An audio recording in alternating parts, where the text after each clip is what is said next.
Okay, I believe all permissions for recording have been granted. If you requested permissions in the chat, you should now be able to record. If you still need permissions granted, please leave us another message in the chat. Dr. Vanderhoff, we'll hand it over to you now to begin today's press conference. Well, good morning, and thank you for joining us today. I'm Dr. Bruce Vanderhoff, Director of the Ohio Department of Health. As many of you know, today is the day that the federal government's public health emergency regarding COVID-19 expires. Now, of course, this does not mean that COVID-19 is over or no longer a public health concern.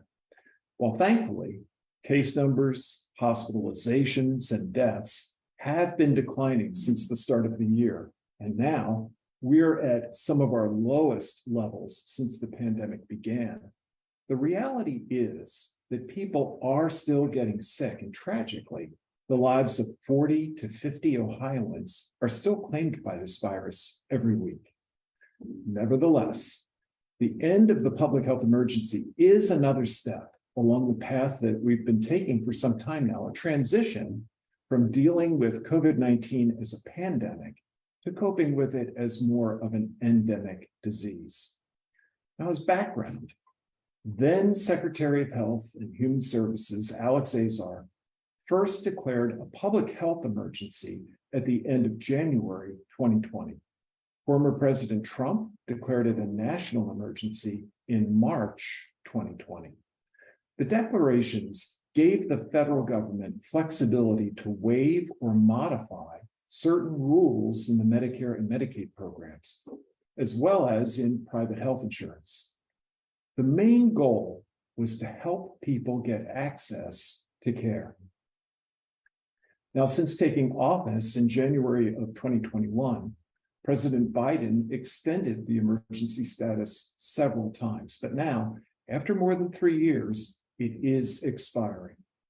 Now, before I discuss it a bit more in detail and explain what the end of the public health emergency means, I want to emphasize that overall, I do not foresee any immediate or dramatic changes in the Ohio Department of Health's ability to serve as a resource as a result of this shift. We remain dedicated to preventing severe illness and death from COVID-19, particularly for populations at higher risk. And of course, we'll continue working to reduce the negative impacts of COVID-19. Now, in a broad sense, the transition that is starting today signals that COVID-19 testing, vaccines, and treatments will eventually return to a more traditional healthcare coverage model. As a result, while many Americans may continue to have little to no out-of-pocket expenses for COVID-19 care, over time, others, especially those who are underinsured or uninsured, may face some additional expenses. Now, let me briefly go over some of the changes you may experience regarding several aspects of COVID-19 care. Probably the most immediate change people will notice is that free COVID tests shipped to them from the federal government will no longer be available. Also, some insurance companies may not cover over-the-counter tests. In addition, coverage for tests performed by your provider or at a pharmacy may also have some cost depending on your particular insurance coverage. The good news here in Ohio is that the Ohio Department of Health has maintained a sizable supply of free COVID tests that we will continue to deploy to our local health departments, our schools, long-term care facilities, and other community partners on request. Also, those on Medicaid can continue to get free tests at home or elsewhere through September of 2024. Now, in terms of vaccines, the Centers for Disease Control and Prevention has indicated that the end of the public health emergency will not have a near-term impact on the availability of vaccine. As with tests, I can assure you that the Ohio Department of Health has a sizable supply of vaccine that we can distribute to areas of the state that may need it. For now, vaccines will remain free for all. Providers of federally purchased vaccines are, in fact, not allowed to charge patients for it, regardless of a person's insurance status. Even after the federal supply is diminished, many Americans will continue to pay nothing out of pocket for vaccines. COVID-19 vaccines, like other vaccines that have been recommended by the CDC, are a preventive health service for most private insurance plans. Currently, COVID-19 vaccinations are covered under Medicare Part B without cost sharing, and it's our understanding that this will continue. Medicaid will continue to cover all COVID-19 vaccinations without a copay or cost sharing through September of 2024. And Medicaid will cover CDC recommended vaccines for most beneficiaries thereafter. In addition, the federal government recently announced a bridge program to ensure that vaccines for the uninsured will remain free through 2024 at pharmacies, local health departments, and federally qualified health centers. Now, turning to treatments, it appears that out-of-cost expenses for certain COVID-19 treatments may change, depending on an individual's healthcare coverage, similar to costs that one might experience for other drugs through traditional coverage. Medicaid programs will, however, continue to cover COVID-19 treatments without cost through the September 2024 date. After that, coverage and cost sharing issues may vary by state. The Ohio Department of Health also has a supply of COVID-19 therapeutic treatments on hand to help mitigate future changes in coverage and so afford access for those who need it. There will be some other impacts of this change. The federal government instituted a number of telehealth flexibilities during the pandemic, and fortunately, the majority of those for Medicare and Medicaid recipients do not appear to be affected. One change that will be immediately apparent, however, is that the CDC will no longer compile its community transmission levels, which has been a benchmark many people and institutions have looked to when determining what safety precautions to take. The discontinuation of this dashboard is a result of the government's data reporting requirements expiring. Hospitals, for example, will now report fewer types of data, and they'll do so less often. Because of these changes, Ohio's coronavirus dashboard likewise will undergo some consolidation in the coming weeks. Rest assured, though, that we will continue to track levels of COVID cases and hospitalizations here in Ohio, but that national change to some of the data reporting requirements will necessitate the archiving of some of our dashboards. It's important to recognize, however, that many details regarding the impact of this public health emergency ending are really still unknown. But rest assured that throughout this transition, the Ohio Department of Health will continue to monitor the impact here in Ohio and will work with our partners to develop strategies to protect the health of Ohioans. Now, it's important to underline that the end of the public health emergency does nothing to change the message about the importance of staying up to date on your COVID-19 vaccines. If anything, it reminds us that getting vaccinated has played a big part in hopefully getting COVID-19 under control and allowing us to return to more normalcy. If you are over the age of 60 or have a serious chronic medical illness or are immunocompromised, staying up to date with vaccines is especially important.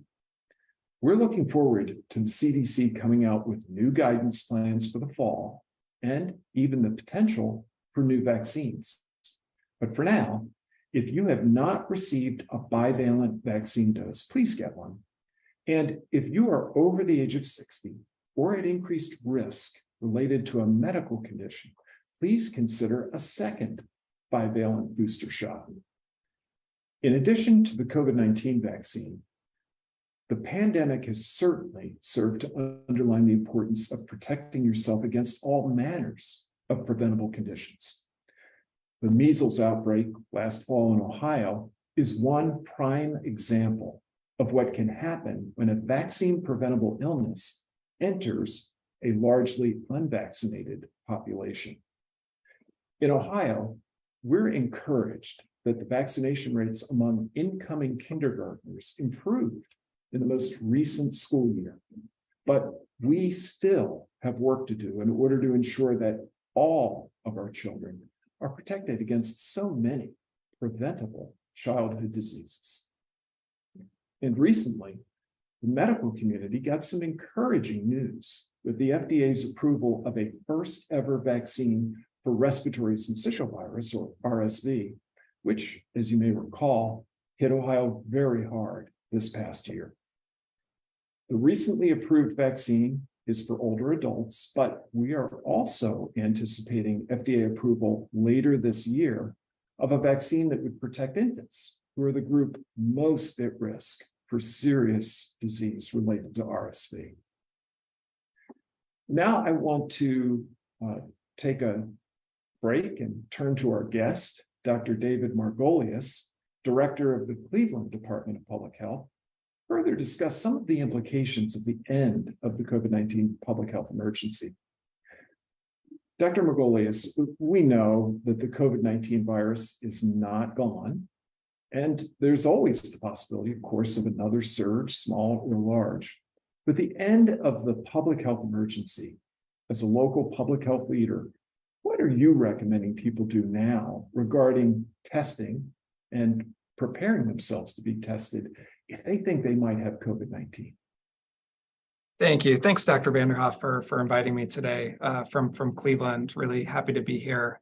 I'll answer that in two ways. So on the macro level, on the public health level, we have something now that we did not have back in 2019, and that is wastewater surveillance.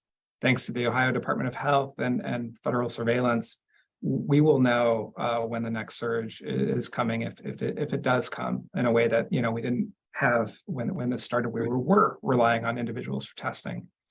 Now, for an individual who has upper respiratory symptoms of a virus that could be COVID, I would say, number one, you are contagious, and if you live with folks or work with folks who are vulnerable, act as if you are contagious by keeping your distance and staying home if you can. If you are looking for a test because you think it will determine whether or not you need treatment, local healthcare providers, local pharmacies, health department, a number of us have the ability to be part of these test to treat programs so that we can offer that, and that won't go away. Thank you. On that same note, how does your team plan to support your community in terms of providing vaccinations and boosters over the coming months? Great. Well, thank you. Yeah, and just as you said, there remains a large stockpile of federal vaccines free to everybody. Our focus in Cleveland remains on the first dose for COVID vaccination. We know that there are still folks out there who haven't gotten any doses of the vaccine. And we also know that people are making that decision every week. Maybe 100, 200 people in our county are making that decision to get their first dose. So we haven't given up on that. And we continue to do outreach advertisements, and we have vaccines available to help people make that decision. Thanks. Yeah, looking back now at what we've done in Ohio around COVID, and particularly in the communities that you serve, what stands out for you as a bright spot in terms of accomplishments? What can you say about the public health system's coordinated efforts in your part of the state? Well, I will say, and at the time I was a primary care doctor at Metro Health, helping to lead our COVID response. So I will say that things that didn't seem possible, we proved were possible. We stood up a 24/7 COVID hotline in 2 days. We said we were going to start it Friday, March 13th. We made that decision Wednesday, March 11th, 2020. So we know that with the right collaboration, urgency, leadership, that anything is possible. And I hope that we'll be able to take that energy, that collaboration to all of the different things that are affecting the public health of Clevelanders in the state of Ohio. Smoking, fentanyl, lead poisoning, traffic fatalities, Black infant mortality. We know we can do this, and recognizing that health is more than just the absence of COVID is a really important next step for our public health community and for you at home as well. Thank you. Thank you very much, Dr. Magolius. Well, though, as I've said, COVID-19 is certainly not over, and there remains quite a bit of work to be done as we shift from an emergency footing. I'm encouraged by two national assessments of our efforts to date here in Ohio. One is that for the second year in a row, the Trust for America's Health, a national nonprofit organization, ranked Ohio in the top tier for its public health emergency preparedness. This ranking measures important aspects of readiness, such as disease surveillance, healthcare access and quality, and public health funding. The other was a study recently published in The Lancet, a highly regarded medical journal. That study confirmed that on a risk-adjusted basis, Ohio had one of the lowest per capita COVID-19 death rates in the United States. We ranked 8th out of 50 states in the District of Columbia. That ranking is particularly gratifying, as it's an indicator of success in the most important metric to all of us involved in public health, saving lives. It's a validation of the efforts of so many Ohioans, especially those who rolled up their sleeves and got a shot. So with that, we'll conclude and turn to questions. Ken, I think we can now take any questions there may be. Okay, thank you, Dr. Vanderhoff. A reminder again to please limit yourself to one question. And our first question today is from Tara Morgan with WEWS. Hi, good morning. Thank you. This question is for Dr. Vanderhoff. People in East Palestine have come forward with urine tests showing vinyl chloride metabolite in their systems months after the derailment. As the state's top doctor, what would you tell people about what these tests results mean and whether they should be spending hundreds of dollars on the tests? Yeah, thank you for that question. It's a very good one. And we are very sensitive here at the Department of Health to residents' concerns about potential exposure to vinyl chloride. First, I think it's very important to restate that all of the monitoring of the air, soil, public and private water systems in the East Palestine area continue to show no concerning levels of contaminants. That monitoring continues to be widely accessible, and Governor DeWine's East Palestine briefings on his website have been providing constant updates on these monitoring efforts and results. Now, in terms of the testing for vinyl chloride, we understand and respect people's concerns, their desire for as much information as possible. But as we've been saying since the early days after the derailment incident, there really are no good scientifically based tests for quantitatively assessing past exposure. The urine tests that some have been getting do not, in fact, record the presence of vinyl chloride, but rather thiodiglycolic acid, which is a breakdown product of vinyl chloride, but also of other substances. So this test is non-specific. It does not reliably indicate specific exposure to vinyl chloride. So even if you have a relatively high test result of thiodiglycolic acid, it could be from a variety of sources. And that's because this is a substance which is commonly found in the urine samples of populations who have never been exposed to vinyl chloride. There are, in fact, several other sources of thiodiglycolic acid in urine. And they include some very common things. For example, foods like raw onions, meat, poultry, seafood. some medications, including Zyrtec, and some vitamins, alcoholic beverages, cigarette smoking, some household products, including some paints and varnishes, and some chemicals that are used in the workplace. The chemicals that people may have breathed during the fire emergency are typically broken down and eliminated by your body in a matter of hours.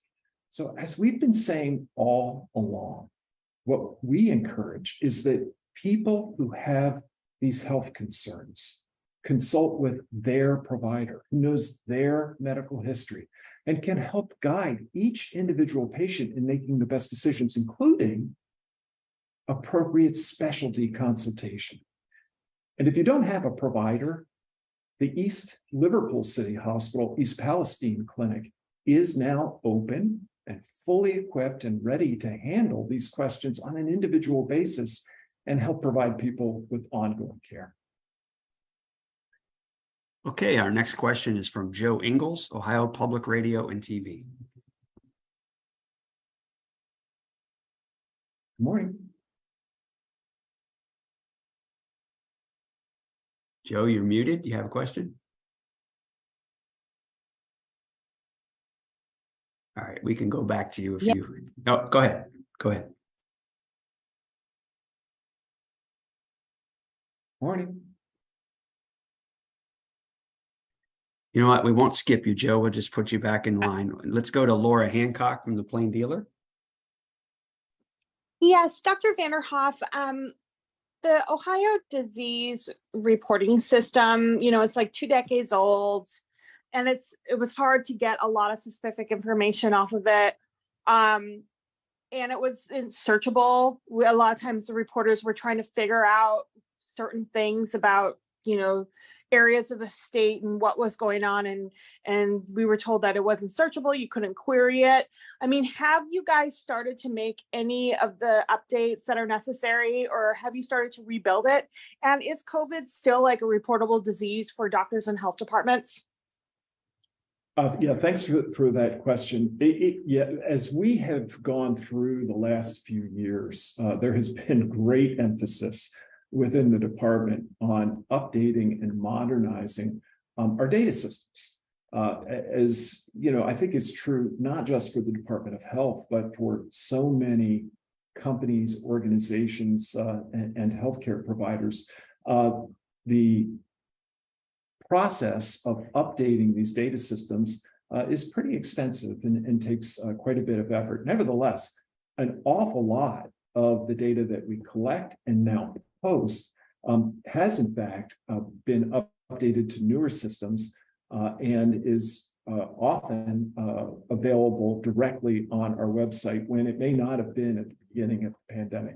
Is everything done with that? Certainly not. And we continue an aggressive effort related to data modernization. And I believe that many of our local health partners have also experienced some of that impact, as I'm sure, I hope, have members of the public and the press. Dr. Margolius, to some extent, you're both a contributor and a consumer of our data systems. Do you have anything that you might be able to add there? Well, I'll add that I know that your team has been working so hard on modernizing the data systems, and we're excited to see what comes next. And I'll just say, from City of Cleveland, where I'm signing paper timesheets, we are also trying to modernize our systems here, and it's hard, but we are going to do it. So I'm optimistic. Is COVID still reportable? All right, folks. Oh yeah, and actually, I can slide that. Yeah, so in terms of COVID-19 reporting, COVID-19 is still a reportable disease, although with the changes that have occurred on a national basis here in Ohio, as I believe is true across much of the rest of the country, the timetable for the reporting has been liberalized a bit. At the very start, the requirements for a broad range of providers to submit that data within a 24-hour period, that has opened up a bit more. But yes, we are still gathering that information and getting those reports from medical providers and health departments. Okay, we're going to try to go back to Joe Ingles now from Ohio Public Radio and TV. And I'm sorry about that, folks. It's my fault, technical issues. So my question is that, people during this pandemic, COVID, they've really been more cautious about going to work sick, about testing if they feel like they might have symptoms, not spreading it around. But now, when there's not going to be all the avenues for these, are you afraid that we are going to see a lot more people going to work sick, not knowing they have COVID, spreading it to everyone, and eventually populations of people who that poses a great danger for will get it? Are you concerned about that? Yeah, thank you for that question, because that's a very, very important message and one that we really want to convey to the public. COVID-19 is still with us. And unlike so far this year, flu and RSV, which have trailed off to essentially nothing in terms of our measurements, we're still seeing not only cases of COVID-19, but we are still seeing hospitalizations. And sadly, as I noted at the beginning, we're continuing to see deaths. 40 to 50 people every week, sadly, are dying in COVID-19. So we need collectively to maintain vigilance and to be caring about our friends, neighbors, family. We need, when we don't feel well, to take that very seriously and stay away from other people. We need to give consideration to whether or not we need to get a test, either because we may be eligible for treatment, or we may live or work around people who are particularly eligible or particularly vulnerable to this illness. The other important consideration, of course, that we've mentioned is that we still have people in Ohio who are at great risk for COVID-19. That's especially people over the age of 60 and those with certain underlying health conditions who may need a vaccine or may need a booster. And I just don't want people to misinterpret the end of the public health emergency with meaning that it is the end of COVID-19 as a public health threat. Dr. Margolius, again, you're also a physician working in public health. Anything you'd add to that? No, thank you. Just to say that one of the benefits, as you mentioned, Joe, is that people were paying more attention to their community when they were sick themselves or contagious, and so we hope that workplaces continue to have paid sick leave or develop paid sick leave, robust paid sick leave if they don't already have it, because it could be COVID, it could be RSV, it could be the flu, and we want to make sure that people are able to take care of their coworkers if they have something that's contagious. Okay, our next question is from Roosevelt Leftwich with Fox 8. Yeah, Dr. Vanderhoff. Just wanted to check with you guys about something here as far as the when the WHO made its announcement about ending their worldwide global emergency. One of the things that they talked about was that countries, even down to local levels, would not dismantle some of the apparatus that they set up in order to handle COVID. So if you could take a look from where the health department was the state health department was pre-COVID and where we are now, what is going to happen to some of the systems that were set up, not only just with the state health department, but also with some of the smaller counties that really had a lot of hard times dealing with this outbreak? Yeah, thank you for that question. And I'll build on some of the comments I made in my opening statements. So much of what we have been doing related to not only COVID-19, but as the CDC has been encouraging, thinking more and more about a serious respiratory illness that includes COVID-19, the infrastructure that we have in place is not going away. Both the Ohio Department of Health and our local health partners are continuing to gather information, to post data and information. We're continuing to make testing available. We're continuing to make vaccines and therapeutics available.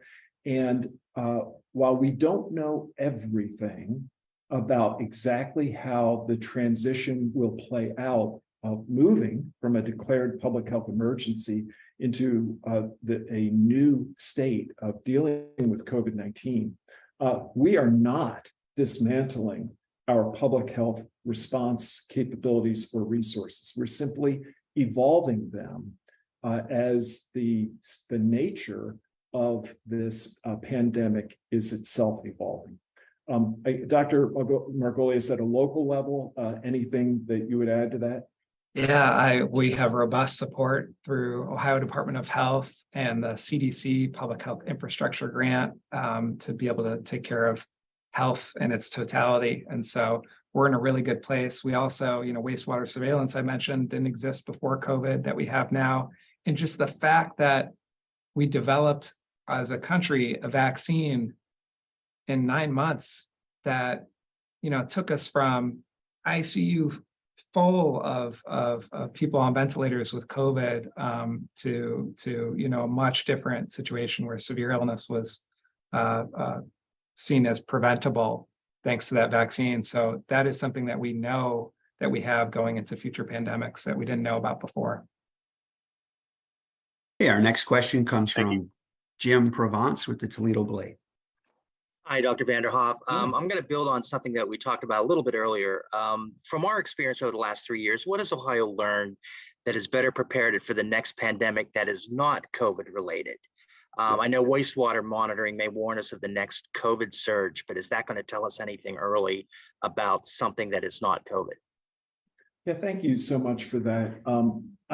So I think we've learned a number of things, and our experience going through this once in a many generation worldwide pandemic really brought a lot of strengths and opportunities to light.